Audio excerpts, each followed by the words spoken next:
Hello friends, कैसे हो। आज के इस एपिसोड में बुद्धिमान उल्लू की कहानी सुनेंगे। चलते हैं। कहानी कुछ इस प्रकार है। एक घने और प्राचीन जंगल के मध्य में एक बुद्धिमान उल्लू रहता था। ताजी गिरी हुई बर्फ जैसे सफेद पंख और रात के आकाश में तारों जैसी चमकीली आंखों वाला यह उल्लू अपनी बुद्धिमत्ता और दूरदर्शिता के लिए पूरे पशु साम्राज्य में प्रसिद्ध था। जीवन के सभी क्षेत्रों के जानवर, सबसे छोटे खेत के चूहों से लेकर सबसे शक्तिशाली शेरों तक उल्लू की सलाह लेते थे।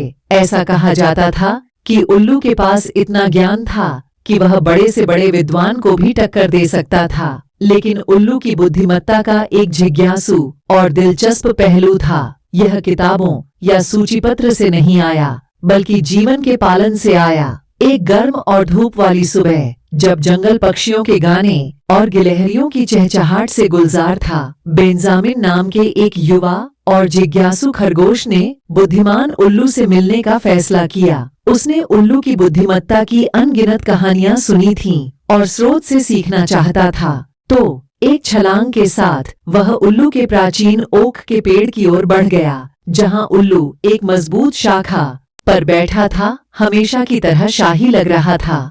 सुप्रभात, बुद्धिमान उल्लू, बेंजामिन ने कहा। उसकी नाक प्रत्याशा से हिल रही थी। उल्लू ने अपनी बुद्धिमान दृष्टि युवा खरगोश पर डाली और अपनी गहरी और सुरीली आवाज में उत्तर दिया, सुप्रभात युवा बेंजामिन। आज तुम मेरे विनम्र निवास में। मैंने आपकी बुद्धिमत्ता के बारे में बहुत कुछ सुना है, बेंजामिन ने उत्तर दिया, और मैं आपसे सीखना चाहता था।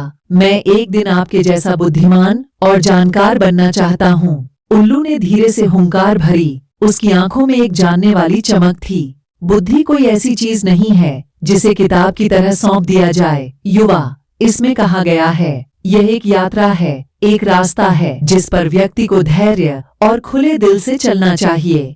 मैं आपको सिखा सकता हूँ, लेकिन यह शब्दों या व्याख्यानों के साथ नहीं होगा। यह जीवन के पाठों के माध्यम से होगा। सीखने के लिए उत्सुक बेंजामिन ने उत्साह से सिर हिलाया।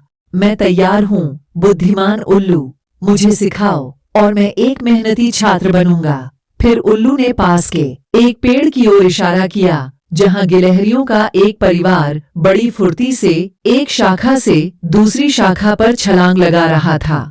उन पर ध्यान दें, बेंजामिन। देखें कि वे कैसे चलते हैं, वे कैसे संतुलन बनाते हैं, वे पेड़ों पर कैसे चलते हैं। बेंजामिन ने निर्देशानुसार किया। उसकी नजरें गिलहरियों पर टिकी रहीं। उन्हें उनकी कृपा और चुस्ती पर आश्चर्य हुआ, क्योंकि वे आसानी से एक शाखा से दूसरी शाखा पर छलांग लगाते हुए असंभव लगने वाले करतब दिखा रहे थे। थोड़ी देर बाद वह वापस उल्लू की ओर मुड़ा। मैंने उन्हें देखा है, लेकिन मैं गिलहरियों से क्या सीख सकता हूँ, बुद्धिमान उल्लू। उल्लू धीरे से चिल्लाया, गिलहरी हमें संतुलन और चुस्ती के बारे में सिखाती है। जीवन एक निरंतर संतुलन बनाने वाली क्रिया है, युवा। हमें अपनी जिम्मेदारियों, अपनी इच्छाओं और अपने सपनों को संतुलित करना चाहिए। जैसे गिलहरियां पेड़ों पर घूमती हैं, हमें चलना सीखना चाहिए। जीवन में शालीनता और चुस्ती के साथ हमारे रास्ते में आने वाली चुनौतियों को अपनाना।